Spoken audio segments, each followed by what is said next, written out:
Good morning, everybody. My name is Earl. I'm one of the pastors here at 360 Church, and if you're joining us live or online, we welcome you and hope you have a great experience here this morning. Once upon a time, there was a man who lived by a large body of water in a city that was always cold. This man was married to a smart, talented, terminal degree-holding, drop-dead gorgeous wife. But despite this, the man who meant well had issues.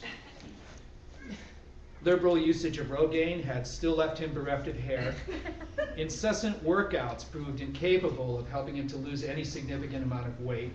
And handfuls of pills were now necessary for the health that came to him much more naturally in his earlier years. The man had issues. But one day in his mailbox, an even bigger issue arrived in the form of a small white business envelope. When he extracted it from the mailbox, he saw in the return address field the words that every member of the kingdom dreaded the most. His Royal Majesty, the King from the palace.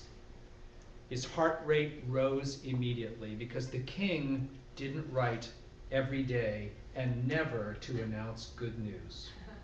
And so taking a letter opener, he slit the white envelope open and extracted page after page of single-space print, many words that carried one simple message. The numbers on thy royal tax form addeth not up. And thou owest the king an amount of 10,000 talents. Talents. Well, recognizing a biblical term, the man who lived in the city that was always cold went to the local theological library and looked up the concept.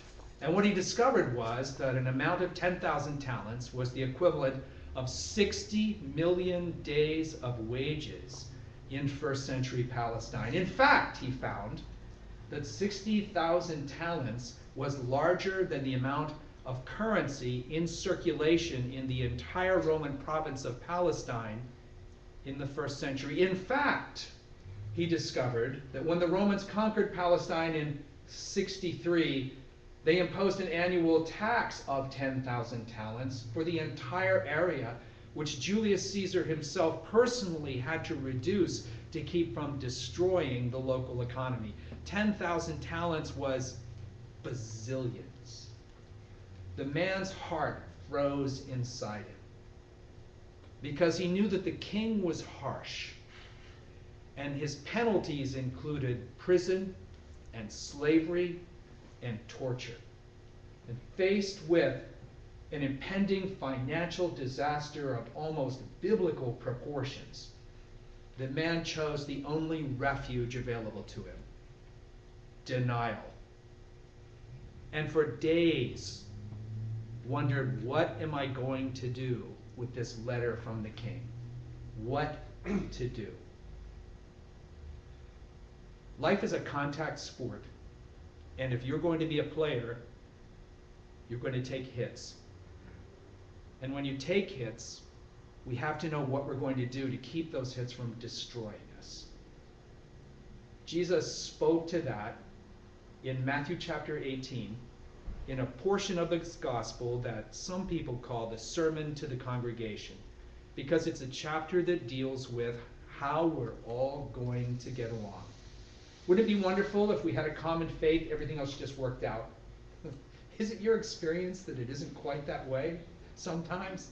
That it's a wonderful thing to have a common starting point and something that holds us all together, but you still end up with all of these problems. And this whole chapter deals with what happens in communities like ours. Now, Matthew has more of the recording teachings of Jesus than any other book in the Bible. They're laid out mostly in 5 teaching segments. This is the 4th of those. And Jesus basically says, if you're going to get along, what you need to do is quit sinning against each other. It's not really the Oprah or Dr. Phil solution. He says, don't hurt each other. Don't sin against the marginalized. Don't beat each other up. Because people that do that, they'd be better off if big millstones were tied around their necks and they were thrown into the sea. And oh yes, there's the hell of fire to consider as well. And then he goes on and says, no, you're going to have some of these problems by implication. And so gives us a process for confronting people who have wandered away into some of these things. And as we're going to see today in Matthew 18, he also gives us a way of coming to terms with the hits that life is going to deal out to us. And so you'll find that in Matthew 18, beginning at verse 21. It will appear on the screen behind me. It's also on the program that you received today when you came into our service. Then Peter came up and said to him, Lord, how often will my brother sin against me, and I forgive him? As many as 7 times? And Jesus said to him, I do not say to you 7 times, but 77 times. Now, I love beating up on Peter because some of the things that he is recorded to have done in the scripture are kind of extreme, and so we lampoon him. We do send-ups of Peter. We make fun of him because he is a kind of an over-the-top character, but not this time. Here his heart seems to be in the right place. He's not against forgiving. He's not resisting it. He comes to Jesus really open to the whole concept of forgiving. He just wants to know, where are the limits? What are the boundaries? And the source of his question isn't hard to discern, really. He is from a culture in which the basic teaching was that forgiveness could be extended 3 times. The 4th time, the person was in trouble. But the teaching of the rabbis in those days was that about 3 times was right, based on a sort of arcane interpretation of an obscure Old Testament passage that was passed down to him. And so what he's doing is saying, well, let's take the culturally affirmed 3 times, we'll double down and add a bonus forgiveness, and we'll make 7. And so if I bring that number to Jesus, I've got this one nailed. I know some of my other questions haven't been so smart. But this time, I really got it this time. 7 has got to be it. All we need to do is do the math. Just give me the number. If I'm off by a couple, if it's 9, okay, or if it's 5, that's good, but give me the number so I know where the boundary is. And so he comes asking how often, and Jesus turns the tables on him and says, how often isn't really the right question. Really the right question is how at all? When you're hurt and cut and offended, how do you even forgive the first time? How does it happen whatsoever? And as a result, he leaves Peter with a tremendous opportunity to figure out where forgiveness comes from. And to fill that void, he tells one of his parables. Now in Matthew, the parables are generally to explain how the kingdom of God operates, the reign of God in our lives, what it looks like, and this parable serves the same purpose. Verse 23 says, therefore, the kingdom of heaven may be compared to a king who wished to settle accounts with his servants. In other words, it's April the 15th. It's time to make sure that everyone has paid what they have owed. And so servants were frequently given administrative responsibilities like the collection of taxes. And the king's alarm goes off in his phone and he realizes it's time to figure out whether the money is actually there that these people have committed to raise. When he began to settle, one was brought to him who owed him 10,000 talents, who owed him bazillions. Everything in the parable is like the supersize at McDonald's. It's all massively out of scale. When you were a kid, did you ever look at a bug through a magnifying glass? And a praying mantis or a fly or a spider looks like a monster in a terrible grade B sci-fi movie, but it's blown up so that the parts are all clear. And the parable works the same way. It's like a big magnifying glass, so the parts are really large, like they're monster in size, but they become clear because of their exaggerated scale. So supersize me on this one. He owes him absolutely bazillions. And since he could not pay, his master ordered him to be sold with his wife and children and all that he had, and payment to be made. Now, he's not talking about renting him out to a temporary employment agency. He's talking about selling the man, wife, and family into slavery. Now, this would be anathema to a Jewish audience. They would not do it, but it was common in the ancient world, and the people Jesus is giving this teaching to are aware of this, and it's something greatly to be feared. It's a terrible thing. Now, what's ironic is the largest amount ever recorded for the sale of a slave was 200 talents.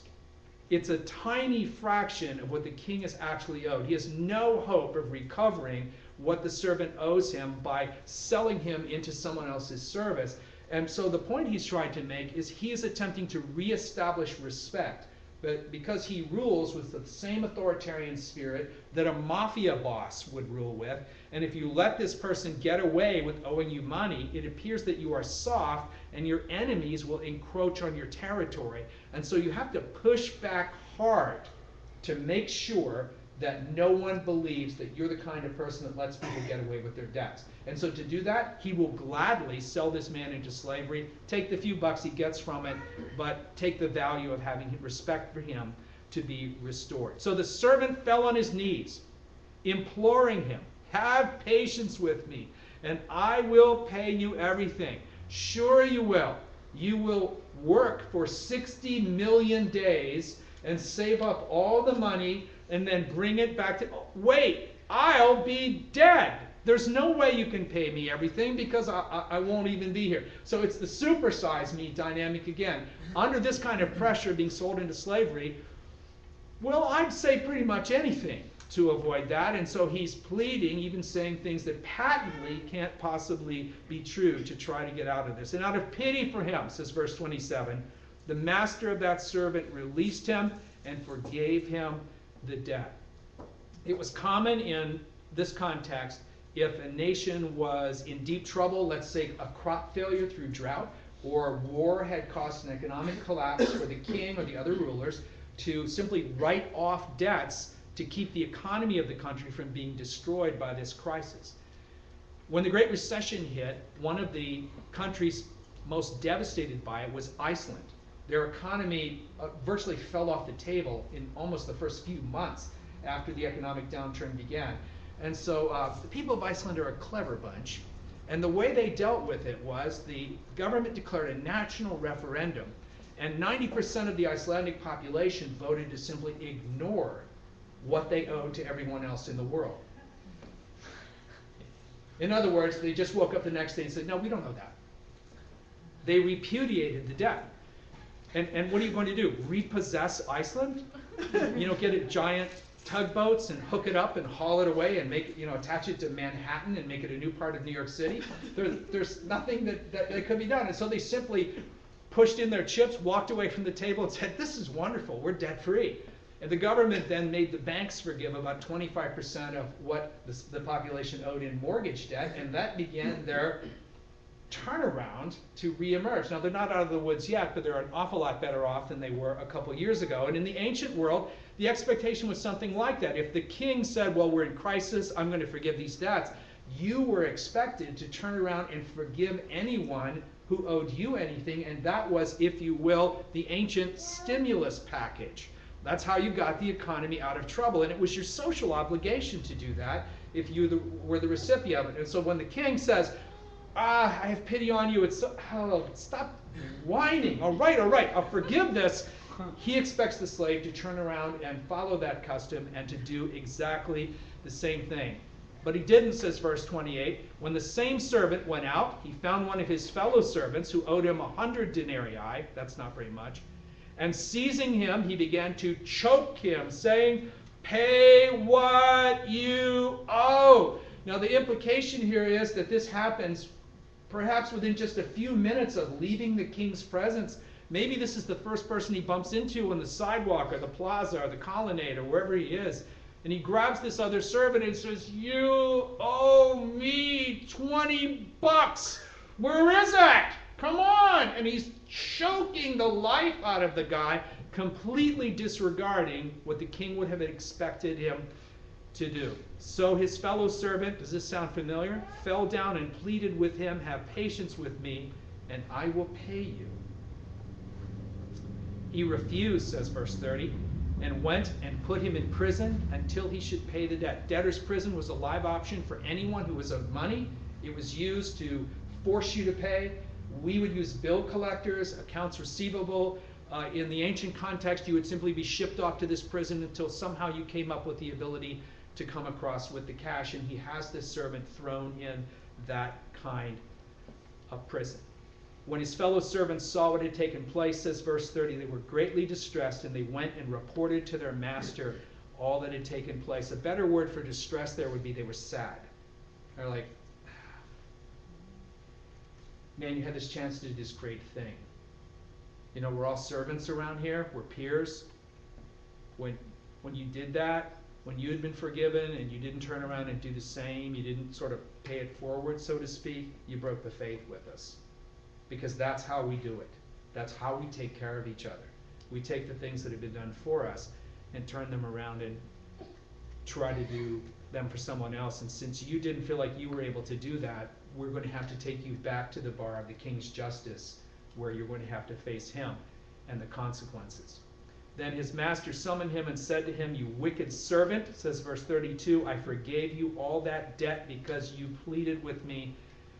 And should not you have had mercy on your fellow servant as I had mercy on you?"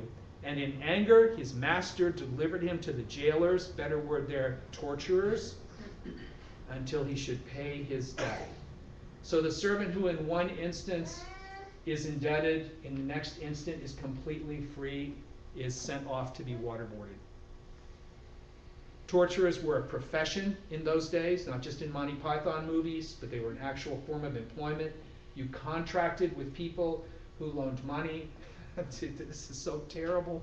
And you find the people who are delinquent in their payments and you torture the daylights out of them to make sure they're not lying about not having any assets. Well, Jesus takes that happy story and he adds these words.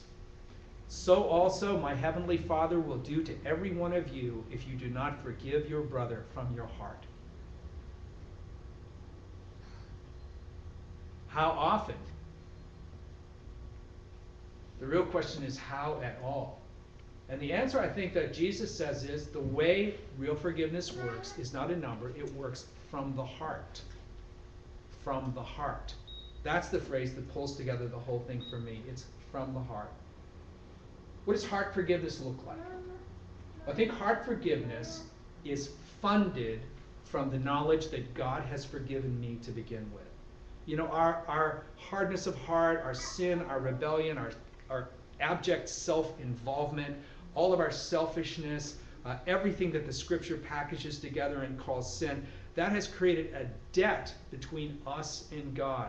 Even the ultimate accumulation of all of the righteousness, the good stuff, the socially beneficial things that we can accumulate in our lives is like a grain of sand compared to the utter moral perfection of the God who has created us. And so we come into the world like a student graduating from Cal carrying a mortgage-sized student loan.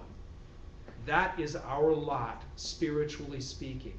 And God would be, Jesus is saying, within his rights as a just king to simply let us inherit what we deserve for the debt that we owe him. As if you decided after graduating or after buying that new car to pull an Iceland and just not pay.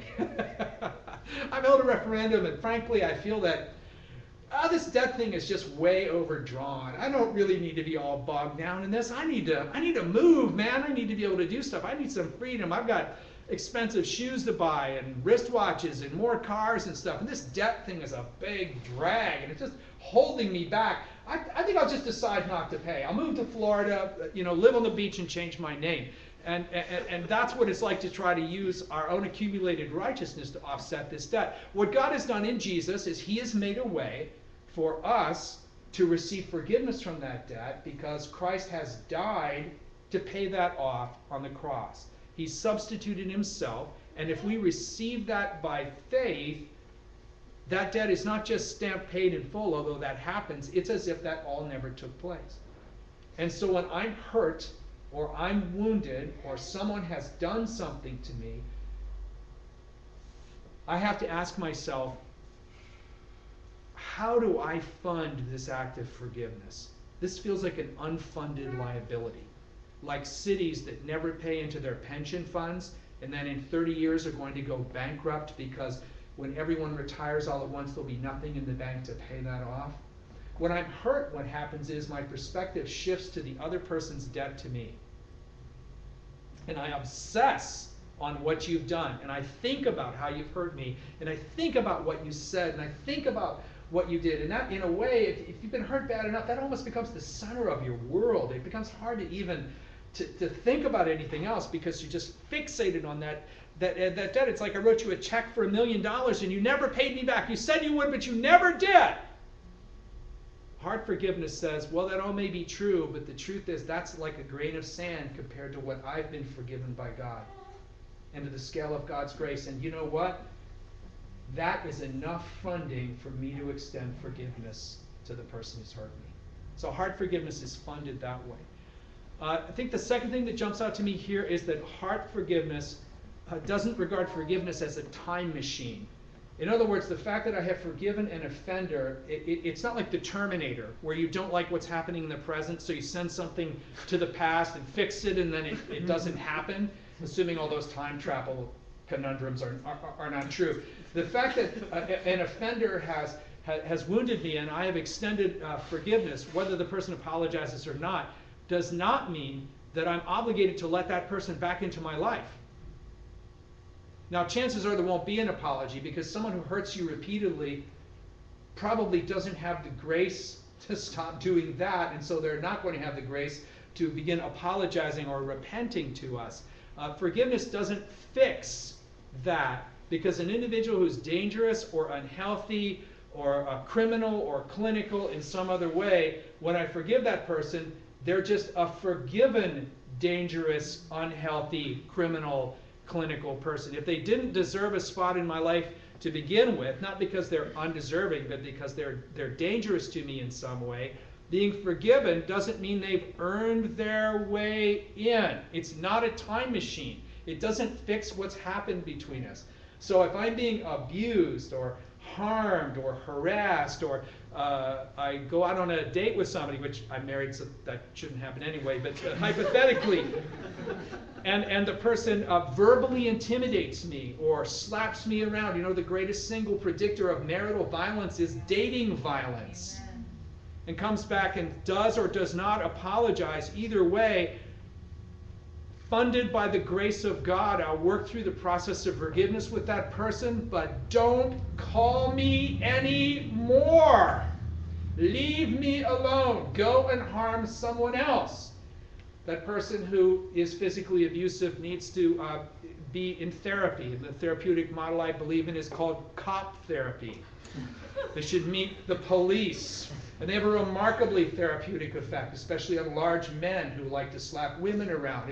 It's incredible how they can just get saved, healed, and delivered right there in the presence of someone carrying a gun. I've seen it over and over and over. It's incredible. So what we're being told here is not to lay down and be a doormat and let everybody smash you flat. That's not what's being said, because that violates the other 90% of everything Jesus taught about who we are. But what we're being told is that we can extend forgiveness to someone who harms us without having to invite that person back under my roof or into a relationship where they get to continue to pound me flat just because they can. And so while forgiveness is a powerful thing, it is not a 00 license to kill the person who is soft and meek enough to offer an apology. In fact, when we offer forgiveness to someone who has hurt us because they're stronger, we actually become stronger than they are. Because I'll guarantee you that's something they're not able to do.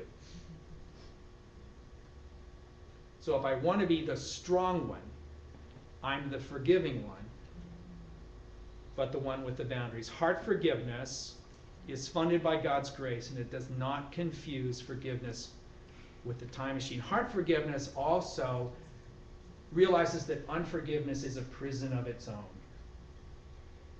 I've been reading these articles about flesh-eating bacteria. Have you seen this? Oh my goodness. It's on CNN and it's online all the time, that people who have these simple household injuries or simple injuries in recreational settings that are, it's not a bullet wound in a firefight somewhere, it's just some really innocuous thing. And because they don't have it paid any attention to, now when I tell this, everyone's going to rush for the alcohol gel containers all over the building. The wound becomes a place where a certain type of bacteria is enabled to attack, and that attack takes place on the tissue underneath the skin, which is very difficult for your circulatory system to reach, and hence very difficult to get antibiotics to. And so as a result, you end up being consumed by this bacteria with a very difficult time with the doctors treating it, short of amputations.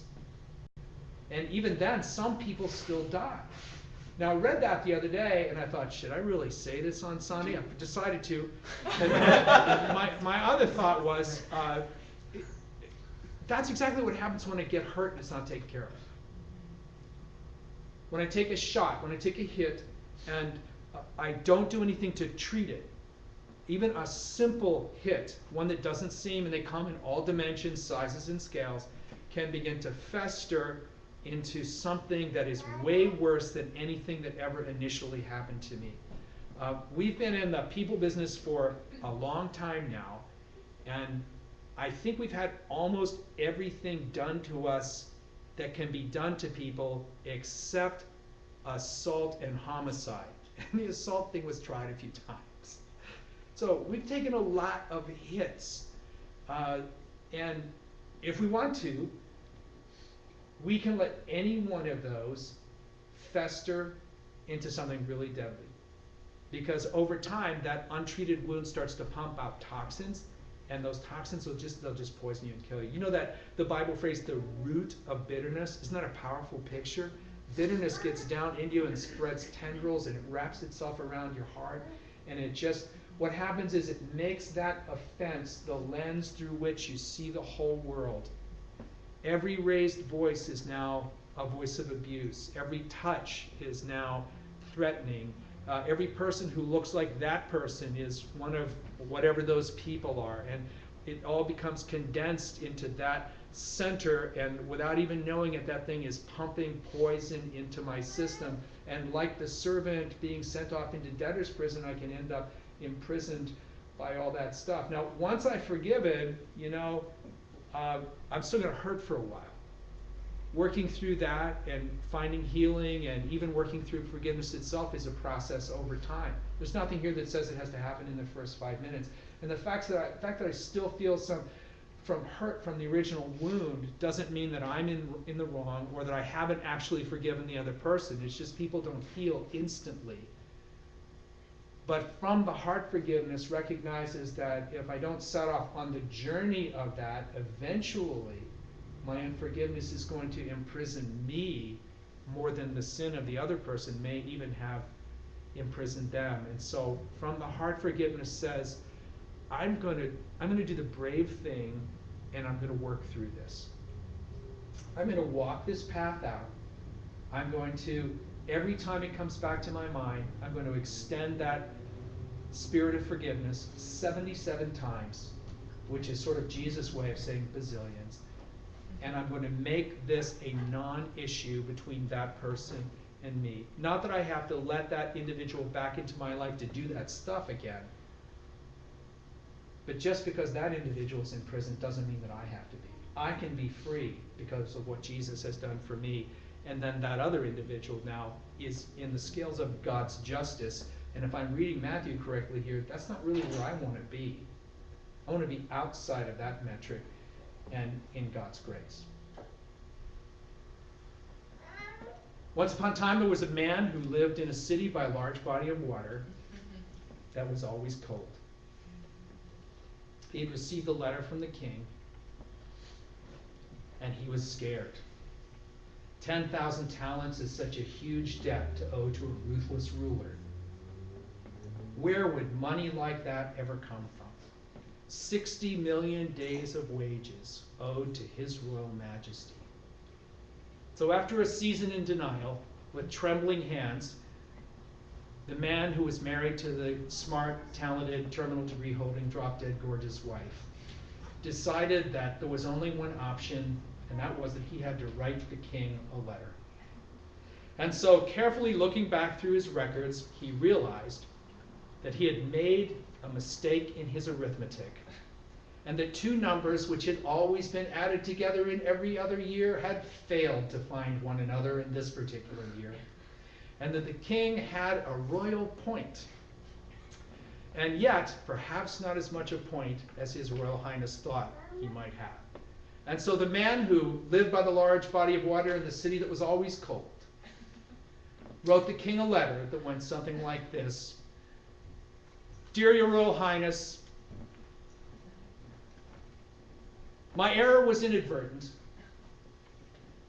Two numbers which should have found each other did not on the Royal Tax Forum.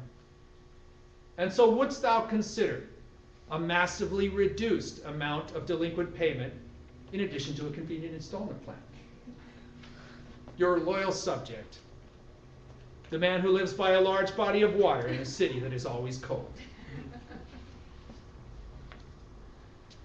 3 weeks later, the reply came in an even bigger white envelope, bigger.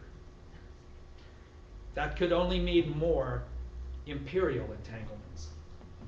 And so the man sliced open the large white envelope and poured out even more pages of single-space white text, many, many words, which all had one message. No big deal, thou hast a point.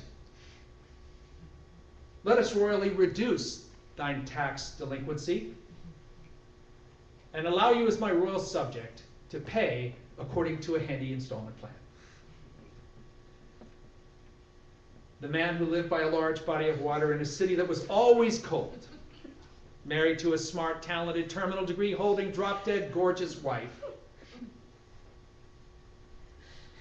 was greatly relieved and walked quickly to the local Pete's store, where he bought a small house coffee in celebration and found himself in a mood to forgive anyone, anything.